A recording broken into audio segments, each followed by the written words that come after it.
Hi, I'm Christine from the National Audubon Society, and we're joined here today with David Ringer.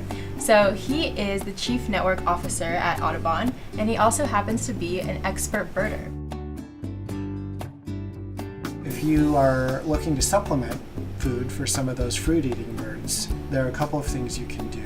You can take raisins, so I've got just a box of regular raisins here, and then you can take some water and let it soak for a couple of hours or overnight, and then you can put them out on a tray feeder, you can put them out even directly on the ground, and you'll find birds like mockingbirds, robins, bluebirds, maybe even woodpeckers and some birds like that taking advantage of this nice food source. So are there any other homemade recipes we can do for birds?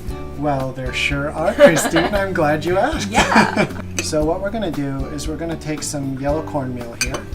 We don't want any additives in this, salt or baking powder or anything. Just use plain yellow cornmeal. And then we're going to take some peanut butter. And again, the more natural your peanut butter can be, the better. So all you do is you take this peanut butter and you take this cornmeal and you mix them together here.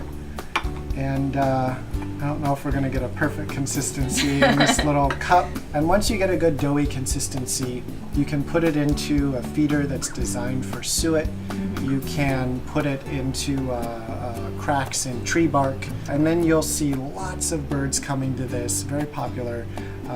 Blue jays or Steller's jays, depending on where you live in the country, chickadees, titmice, nuthatches, sometimes even crows will figure out how to get to this stuff. Lots and lots of different birds love it.